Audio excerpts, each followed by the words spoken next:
Hola, bienvenidos a esta nueva emisión de Abogacía Trabajando. Soy Rodrigo García y el día de hoy tendremos como invitada a Paola Granados, con quien estaremos hablando sobre innovación educativa en la enseñanza del derecho. Acompáñenos.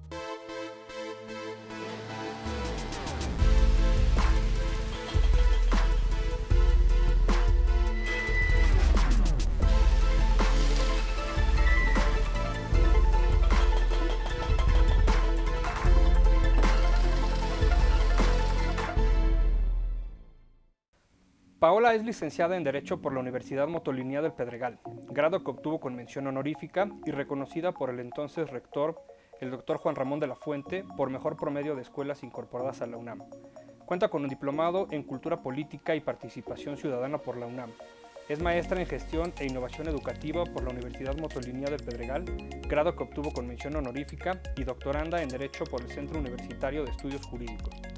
En el ámbito profesional, ha sido subdirectora y directora de la Escuela de Derecho de la Universidad Motolinía del Pedregal, miembro del Comité de Derecho de la Federación de Instituciones Mexicanas Particulares de Educación Superior, representante de México en la International Client Consultation Competition, Universidad de Nebraska 2015, diseñadora curricular de varios programas académicos.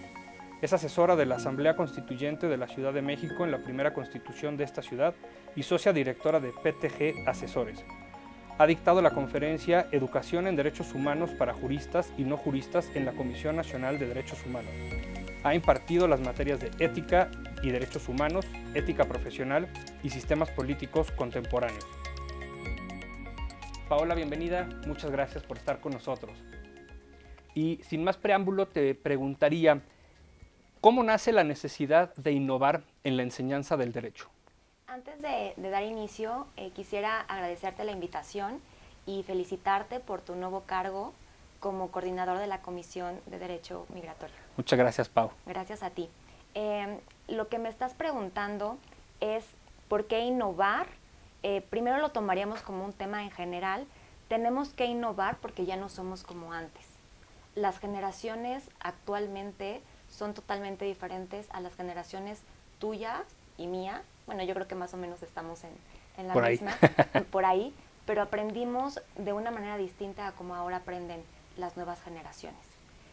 Tenemos que partir de la base de que estamos en un contexto social diferente, en un contexto social en donde la educación del siglo XXI, por ende, tiene que ser diferente. Antes nosotros pensábamos de una manera, vivíamos de otra manera, entonces actualmente tenemos que vivir de una manera diferente y los alumnos tienen que aprender de una manera diferente y los maestros tienen que enseñar de una manera diferente. ¿Qué es lo que sucede? Que vienen nuevas tecnologías a este nuevo contexto social y nos vemos orillados a implementar todas esas herramientas, todas esas innovaciones tecnológicas que hay para poder impartir el conocimiento. Antes nosotros tomábamos la clase tradicionalmente con notas, íbamos todavía a la biblioteca. Actualmente, y muchos profesores, abogados me dicen, es que me estresa que mis alumnos estén con el celular, siento que ya no capto la atención, pero actualmente las legislaciones ya las podemos traer en el celular, en el iPad, en diferentes dispositivos. Tenemos que entender que eso ya cambió y que nuestro chip, aunque tengamos todavía arraigado todos esos temas de técnicas de enseñanza referentes, por ejemplo, al conductismo de Skinner, en donde si tú te portas bien tienes una palomita, si tú haces esto bien tienes un 10 y si no lo haces tienes un tache o te castigo. Esas técnicas las tenemos que ir dejando a un lado porque ahora el conocimiento lo tenemos más a la mano. Ahorita si tú quieres conocer sobre un tema, lo puedes poner en tu iPad, te va a aparecer una cantidad de información y ahora ¿qué tienes que hacer? Aprender a discernir qué información tienes ahí, cuál te puede generar un aprendizaje significativo y ese maestro deja de ser, en términos generales, el profesor clásico al que estábamos acostumbrados y se convierte, como dicen los nuevos estudiosos de la educación, en facilitadores de la educación, en facilitadores del conocimiento. Yo tengo el expertise, yo te doy mi materia, pero también te digo cómo puedes manejar toda esa información. Y estamos hablando entonces de que esto se convierte en un conocimiento que vamos a aprender, que vamos a adquirir en técnicas de enseñanza, que más bien se convertiría en constructivismo. Yo te doy la clase, pero tú tienes más elementos, más herramientas para obtener más conocimiento, y a partir de todos esos conocimientos tú vas a construir tu conocimiento, lo que te signifique, lo que te represente, y es ahí la necesidad imperiosa de que se innove en la educación y mucho más en el derecho, que estábamos acostumbrados a ser todavía más cuadrados, más formales. Entonces ahora todos los abogados nos tenemos que poner ese chip para cambiar y poder enseñar a nuestro alumnado a aprender a aprender. Y entonces, Pau, justamente, ¿qué se necesitaría con todo este cambio, toda esta innovación? Respecto a planes de estudio, por ejemplo, o sea, ¿qué cambiarías si es que se tiene que cambiar algo o qué quizá materias nuevas podríamos introducir bajo esta innovación que a lo mejor en programas anteriores hoy por hoy dices pues está obsoleto y no puede servir, o tenemos que implementar esta nueva materia para que obviamente también los nuevos alumnos o los nuevos estudiantes de derecho pues digamos tengan todo este conocimiento con base en lo actual? Esa pregunta es muy importante porque los planes de estudio como tal, estamos hablando de lo que se conoce mapa curricular. Entonces vamos a visualizar como tal un mapa en donde vamos a partir de que como persona que vas a facilitar o que vas a diseñar ese plan de estudios, vas a decir, bueno, mi perfil de ingreso es que yo quiero formar un abogado, a lo mejor especialista o dirigido al derecho mercantil. Entonces a esos contenidos le vamos a poner un poquito más de derecho mercantil, pero no vas a descuidar otros aspectos, obviamente. Eso es tu punto de partida. Y hacia dónde quieres llegar va a ser tu perfil de egreso. ¿Cómo quieres que ese estudiante o que ese foro académico egrese? Porque también podemos hablar de un tema de profesionalización. Entonces, ¿con qué características, cualidades quieres que egrese? Entonces, vas a construir esa tira de materias, que es lo que conocemos, derecho romano, o sea, todo eso lo vas a desglosar, pero sin olvidar varios aspectos, que era lo que tú me mencionabas en la pregunta, que tenemos que tener el conocimiento, pero ese conocimiento tiene que estar actualizado, porque el derecho por naturaleza es dinámico, está cambiando todo el tiempo, tú lo sabes perfectamente bien. Eduardo Couture en su decálogo del abogado nos dice, un abogado tiene que estudiar siempre porque si no deja de ser cada día abogado. Entonces vamos a actualizar los temas que se van a impartir, pero también vamos a considerar que es importante meter materias nuevas. Tú me comentabas, es que las tecnologías también son muy importantes, el derecho ha cambiado en eso también. Ya hay un derecho que aplica propiamente todo el tema de la tecnología, sí. Hay que aplicar ese tipo de materias, hay que también por el tema del medio ambiente, también materias que tengan que ver con eso, y desde luego no descuidar el tema de los derechos humanos, de la ética profesional. Todo eso son ejes transversales que tiene que contener un plan de estudios adecuados para los abogados que hoy nos está exigiendo el país. Entonces vamos a poner mucho compromiso siempre que estemos diseñando un plan de estudios, porque todo lo que contiene ese plan de estudios, esa tira de materias, tiene que tener todo el conocimiento y un conocimiento actualizado, pero también rico en valores jurídicos, que yo creo que ahorita hemos estado carente de este tipo de elementos y es trascendente que los contemplemos. Eso sería lo que tendría que contemplar en términos generales un plan de estudios. Y Pau, ¿qué pasa y qué ha pasado sobre todo en meses previos con la enseñanza del derecho en medio de la pandemia? Esto es una situación que, bueno, ya la referí al principio. Las generaciones de por sí ya habían cambiado. Entonces ya teníamos que tener otro chip de innovar, y luego llega la pandemia. Entonces llega la pandemia, que es una situación en la que lo primero que buscas salvaguardar de primer momento es la vida y la salud. Y entonces empiezan los días y te das cuenta que la pandemia no está permitiéndote llevar una vida normal. Aquí es cuando viene ese concepto de la nueva normalidad. Pero en esa nueva normalidad no estábamos estudiando, no estábamos aprendiendo. Entonces, ¿qué es lo que pasa? Que entonces te das a la tarea de decir, es que no puedo ponerle pausa a un rubro tan trascendente como es la educación. Entonces, ¿qué hago? Tengo que educar. ¿Y cómo voy a educar? Pues a través de las plataformas que tengo a la mano. Ahorita las que más están usando es, tú bien lo sabes, Zoom o Teams, a través de las cuales se imparte el conocimiento. Muchas veces no hay un conocimiento total de cómo se usan este tipo de plataformas y nos encontramos realmente con muchos problemas pues propios del uso de estas plataformas. Tú debiste haber visto un video que se hizo viral de un abogado que está en audiencia y que está de gatito, que no hace las pruebas suficientes, porque estamos viviendo algo que no Sí, estábamos atípico preparados, 100%. atípico 100%, y se hace más complicado además porque tú tienes a un alumno y viceversa, tienes un maestro, un facilitador del conocimiento, en donde está pasando por problemas en los que puede haber un familiar enfermo, algún familiar que falleció, puede ser tú propiamente el que estás enfermo.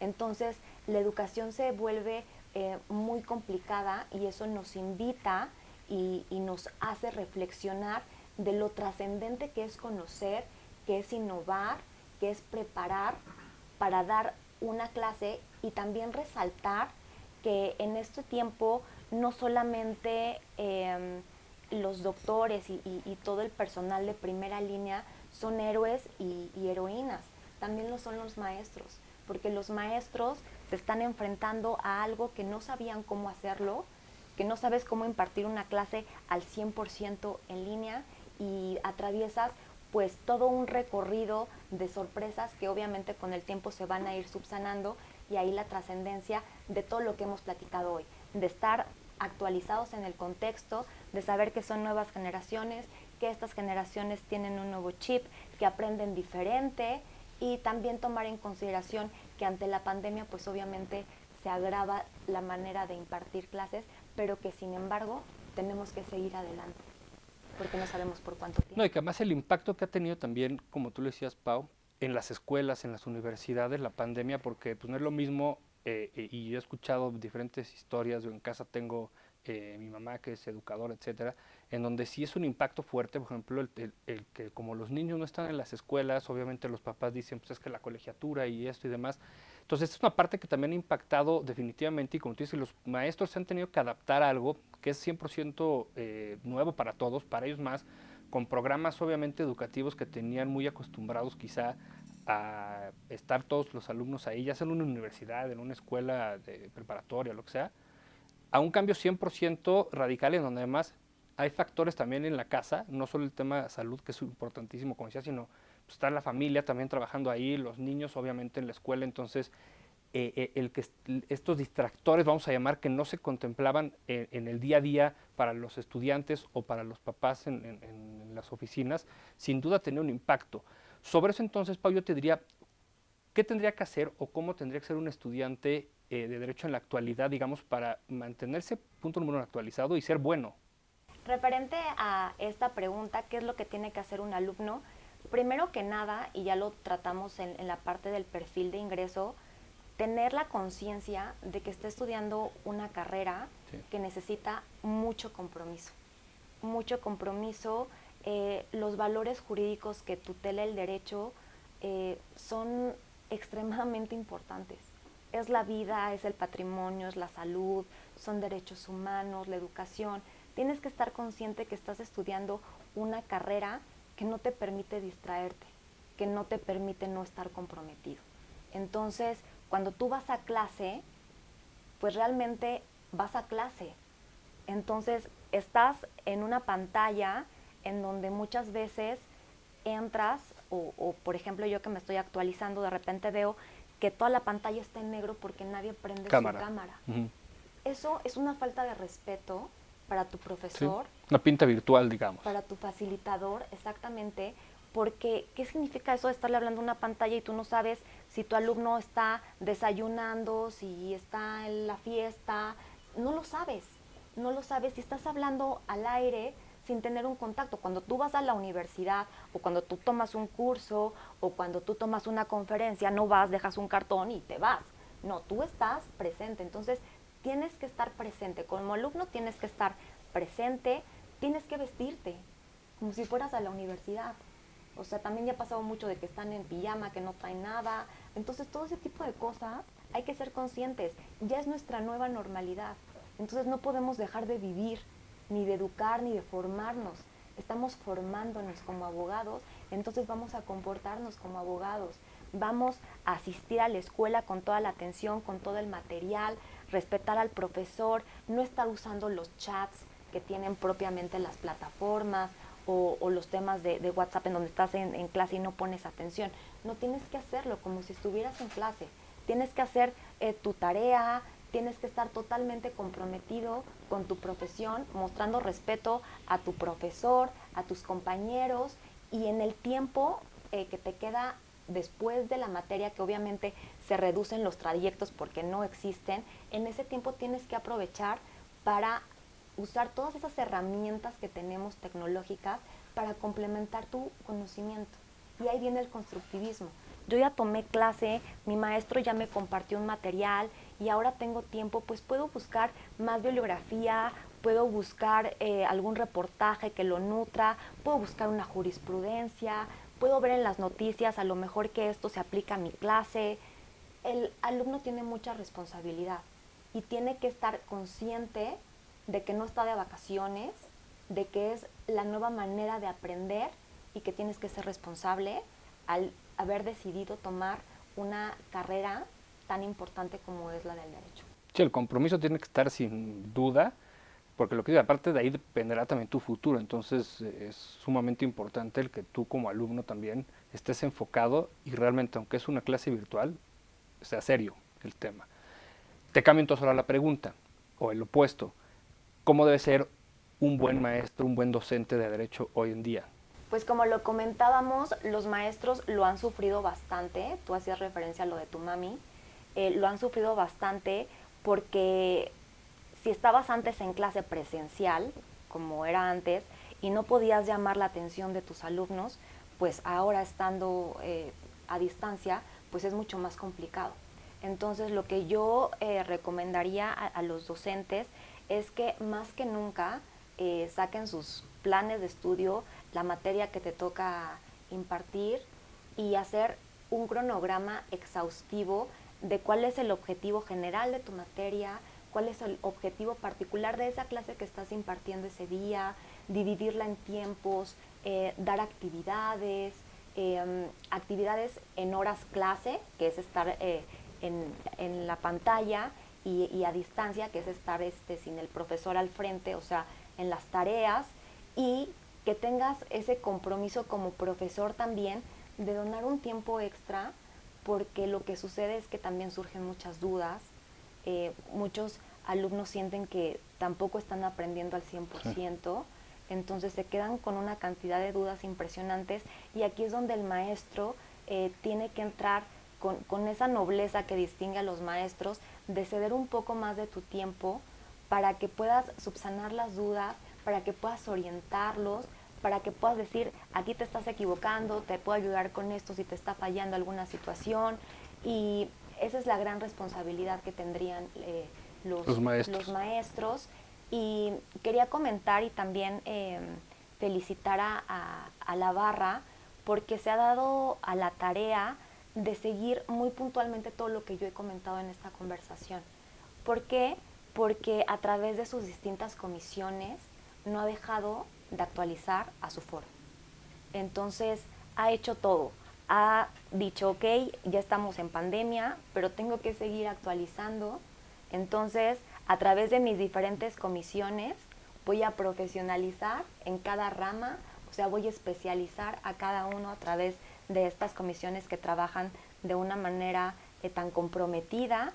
Voy a buscar a ponentes que tengan el interés de hacer esto, de resolver todas las dudas, porque yo que tuve la oportunidad de entrar a muchas conversaciones que hubo, exposiciones con la comisión que presidía Rodolfo Islas, todos los ponentes en la mejor disposición, contestaban preguntas hasta el final, Sí. o sea, una disposición de verdad que es de aplaudirse, porque en estos temas y en estos tiempos de pandemia es muy importante seguirnos actualizando.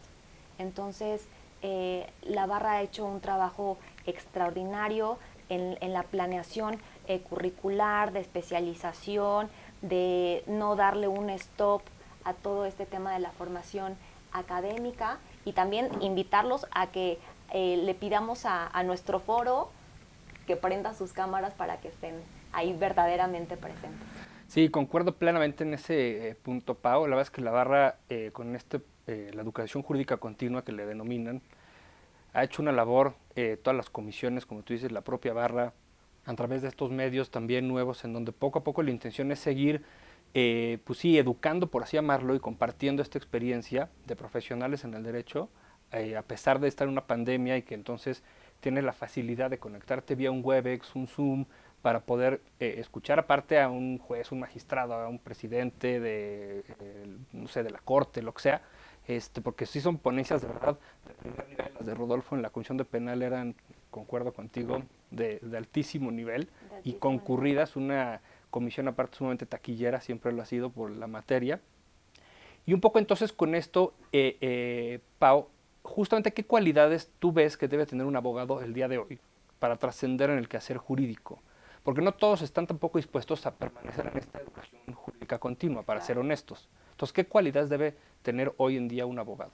Fíjate que hay un documento que yo invito a los abogados y sobre todo a lo mejor a los abogados que se dedican a la docencia, bueno, o que complementan su trabajo con la docencia, porque eso es muy común, y también a los empleadores, un documento que se llama Tuning de América. En este documento Tuning de América es un compilado de estudios, de observaciones que hacen diferentes universidades de América Latina junto con empleadores para saber qué es lo que necesitas para ser un buen abogado actualmente. Mm. Entonces, lo puedes bajar, o sea, de internet, googleas Tuning de América para abogados y se despliegan todas las cualidades, que es lo que me estás preguntando, pero en el ámbito educativo las denominamos competencias. Ujú. ¿Qué competencias debe tener el abogado para que haga un quehacer jurídico digno? Entonces, las buscas y en términos generales son tener el contenido, el conocimiento que hablábamos de los planes de estudio. Segundo, ser conscientes de la importancia de la ética, ahora de la igualdad de género, También. de los derechos humanos, de nuestro medio ambiente, es muy importante, tener conocimiento de la conectividad y que tengan en 50 y 50% la teoría, la práctica y, reiteramos, que sean muy dignos representantes de una ciencia como es la del derecho. Y lo acabas de decir en este tema de la igualdad de género y la ética. Justamente ayer teníamos una sesión de la barra y donde decían que son hoy por hoy comisiones transversales, definitivamente, la de ética profesional, la de igualdad de género, en donde no solo es una obligación para nosotros como barristas el participar activamente en ellas para una certificación, sino ver de qué manera también las otras comisiones podemos interactuar y hacer alguna sesión en conjunto con estas comisiones que son hoy por hoy ejes transversales definitivamente. Pau, se nos está terminando el tiempo del programa, pero te quería hacer una última pregunta. Si nos puedes compartir tu experiencia justamente cuando te tocó ser directora de la facultad en la Universidad Motolinía. O sea, ¿qué experiencia realmente te dejó el tener esa posición y supervisar a todos los estudiantes? Pues mira, una experiencia hermosa, primero porque es mi alma mater, desde primaria hasta maestría. Entonces, el hecho de que me hayan reconocido de esa manera con la oportunidad de, de innovar y de gestionar la educación para mi escuela de Derecho es una experiencia de las mejores que he tenido en mi vida. Convivir con gente preparada como puede ser una plantilla docente que te nutre con diferentes áreas del conocimiento, con diferentes ramas del derecho. Puedes trabajar y trabajé con ellos la actualización del plan de estudios. Tuvimos que hacer todo lo que te comenté anteriormente de usar los ejes transversales que tú muy bien comentabas. Hay que ponerle una pizca de todo eso a todas las materias para que sea un plan muy íntegro, con los alumnos, entender sus necesidades, orientarlos, en la medida de lo posible colocarlos en las áreas que yo veía que ellos les gustaba, ¿no? Entonces, alguno me decía, es que yo siento que el notarial es lo mío, y yo buscaba la oportunidad de colocarlo en esa área, ayudarlos, acompañarlos, porque también los alumnos de ahora necesitan muchísimo acompañamiento. Quien los escuche, yo me daba esa tarea, la experiencia que tú comentabas del International Client Consultation Competition, una competencia muy importante de un tema que también es trascendente actualmente, que es la mediación y la conciliación. Entonces, esa experiencia es dar el conocimiento, pero también dar las herramientas, pero también dar la práctica, pero también acompañarlos. Y pues para concluir, decir que todos los maestros tienen una responsabilidad grande de por sí, ahorita es doblemente grande, entonces hay que ponerse la camiseta, hay que ponerse las pilas y hay que ser muy dignos abogados y muy dignos docentes, porque de nosotros depende las nuevas generaciones, sin lugar a dudas. Pues muchas gracias, Pau, sin duda has hecho una excelente labor con toda esta trayectoria en la Universidad de Motolinía y todo lo que has hecho justo en la enseñanza hacia las nuevas generaciones. Te agradezco nuevamente el haber estado con nosotros, Pau, fue un gusto enorme en esta segunda emisión del programa y pues agradecerte una vez más.